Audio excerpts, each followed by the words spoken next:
அனைவருக்கும் இனிய வணக்கம். லண்டன் SRS தமிழ் வானொலியில் எங்கட ஆட்சி உரை சித்திரம் நிகழ்ச்சியில் உங்களை சந்திக்க வந்திருக்கும் நான் உங்கள் ஆனந்தராணி பாலேந்திரா. இன்றைய நிகழ்ச்சியில் இலங்கையில் வசிக்கும் எழுத்தாளர் காரைக்கவி கந்தையா பத்மானந்தன் எழுதிய எங்கட ஆட்சி பாகம் 3 இடம்பெறவுள்ளது. இந்த வேளையில் எனக்கு இந்த வாய்ப்பினை வழங்கிய SRS தமிழ் வானொலியின் உரிமையாளர் ரவிஷானுக்கு எனது மனமார்ந்த நன்றியை தெரிவித்துக் கொள்கிறேன். ஒலித்தொகுப்பில் உதவிய நிரா சுரேஷ், விளம்பர வடிவமைப்பில் உதவிய ஜெர்மனி தர்ஷினி ஆகியோருக்கும் எனது இதயபூர்வமான நன்றியை தெரிவித்துக் கொள்கிறேன். இன்று நான் வாசித்தளிக்கவிருக்கும் கட்டுரை ஜெர்மனியிலிருந்து வெளிவரும் வெற்றிமணி ஜூன் 2025 இதழில் பிரசுரமானது. உரை சித்திரம் எங்கட ஆட்சி பாகம் 3. எழுதியவர் காரைக்கவி கந்தையா பத்மானந்தன். வாசித்தளிப்பவர் ஆனந்தராணி பாலேந்திரா. எங்கட ஆட்சி முந்தி ஆம்பள பிள்ளையோ பொம்பள பிள்ளையோ 3 விஷயம் கட்டாயம் தெரிய வேணுமென்று நெடுகவும் சொல்லுவார். அந்த 3 விஷயமும் என்னென்றால் சமைக்கிறது, சைக்கிள் ஓடுறது, மற்றது நீந்துறது. இந்த 3 விஷயமும் ஒரு ஆளுக்கு தெரிஞ்சா எவரும் எங்கேயும் எந்த சந்தர்ப்பத்திலும் மெட்டவையில் தங்கியிருக்காமல் ஜீவிக்கலாம் என்றுவா. அது மட்டும் இல்லை, ஒருத்தன் இந்த 3ஐயும் செய்வான் என்றால் அவன் உடம்பும் மனசும் நல்லா இருக்கும், அவனும் அவனை சுற்றி இருக்கிறவையும் சந்தோஷமாக இருப்பினம் என்றுவா. எங்கட ஊரில் நாங்கள் கிணத்து தண்ணியைத்தான் நம்பி இருக்கிற நாங்கள். அதிலும் மேரி காலத்தில் கிணறு தளந்தட்டி கொண்டு நிற்கும். தண்ணி அள்ளைக்க தப்பி தவறி யாரும் கிணத்துக்கு விழுந்தால் அவருக்கு நீந்த தெரிஞ்சா தப்பலாம், இல்லாட்டி நீந்த தெரிஞ்சவர் யாரும் அந்த வீட்டில் இருந்தால் குதிச்சு விழுந்த ஆளை காப்பாற்றலாம். இப்படி ஒருத்தருக்கும் நீந்த தெரியாட்டில் உதவி கேட்டு கத்தி குளற வேணும். யாரும் விரையில்லை என்றால் அந்த ஜீவன் அநியாயமாக போச்சேர்ந்துடும். சில இடங்களில் நீந்த தெரியாட்டிலும் காப்பாற்ற வேணுமென்று குதிச்சு அநியாயமாக போச்சேர்ந்த ஜீவன்கள் எத்தனையோ. நீந்த தெரியாம ஆற்றுல குளத்தில் கடலில் அநியாயமாக போச்சேர்ந்த எத்தனையோ சம்பவங்களை நாங்கள் அடிக்கடி கேள்விப்படுறோம். உதாலதான் எங்களுடைய ஆட்சி நீச்சல் கட்டாயம் தெரிய வேணும் என்றவா.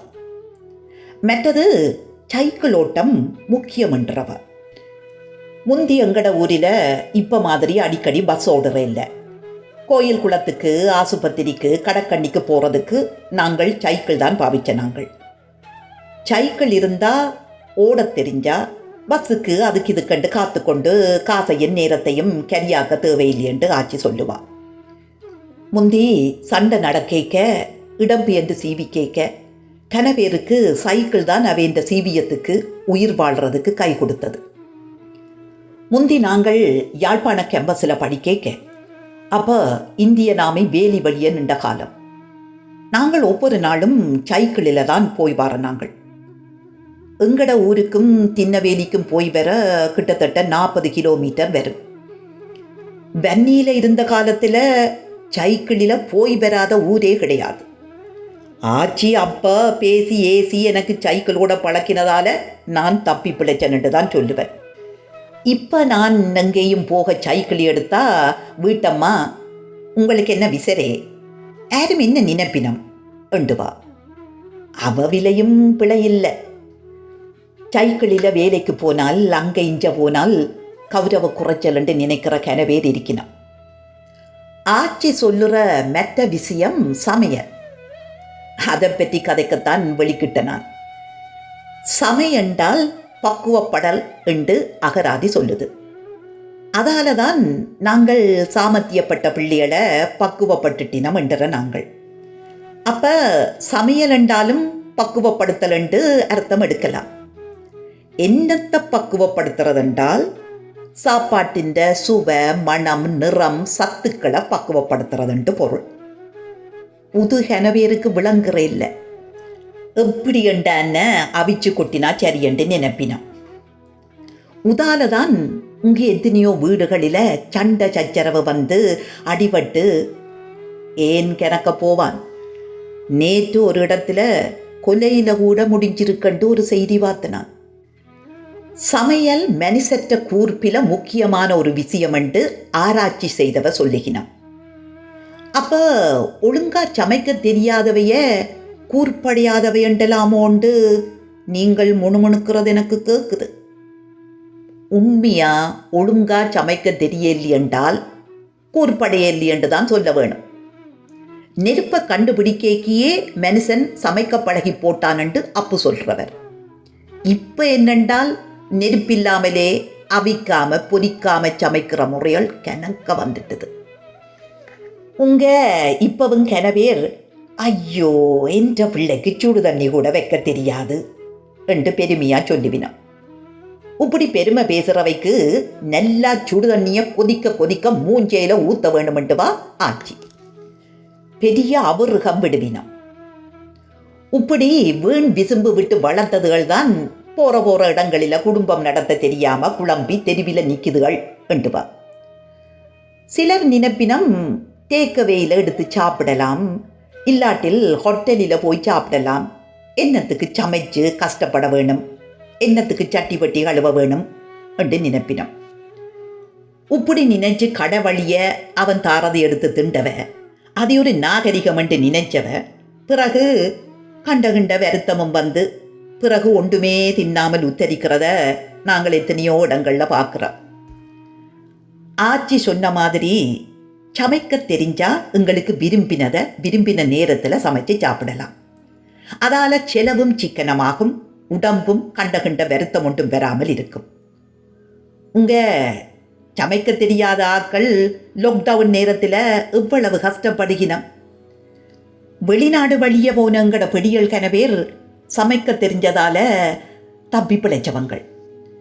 பிறகு வடிவு மட்டும் பார்த்து சமைக்க தெரியாத பொம்பளைகளை கூப்பிட்டு இப்பவும் சமைச்சு கொடுத்து குடும்பம் நடத்துகிறாங்களன்ட்டு என்ற கூட்டாளி ஒருத்தன் பகடியா சொல்றத.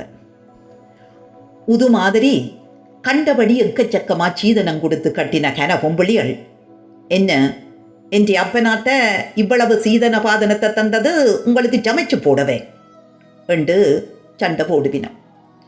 அப்படியான இடங்களில் சமைக்க தெரிஞ்ச ஆம்பளியல் ஒரு மாதிரி சமைச்சுக்கு மெச்சு குடும்ப வண்டியில் மூச்சு முட்டை இழுத்து ஓடுறாங்க. எங்கடி ஒரு வெள்ளக்கார கம்பெனியில் வேலை செய்கிற இந்த சிநேகிதி ஒருத்தி ஆம்பளியலும் பொம்பளியலும் சமம் இல்லை, அப்போ சேர்ந்தெல்லோ சமைக்க வேணும், அதென்ன அடுப்பூதுறது பொம்பளியல் என்ற வேலி என்ற மாதிரி கன ஆம்பளியல் நினைக்கினம் என்றுவா. அவ சொல்றது உண்மைதான். அதனால தான் ஆட்சி சொல்றவ ஆம்பிளியோ பொம்பளியோ சமைக்க தெரிய வேணுமெண்டு. உண்மையில் ஆணும் பெண்ணும் சேர்ந்து சமைச்சா அலுப்பிருக்காதுன்ற. ஆனாலும் ஒரு விஷயத்தை ஒத்துக்கொள்ள வேணும்.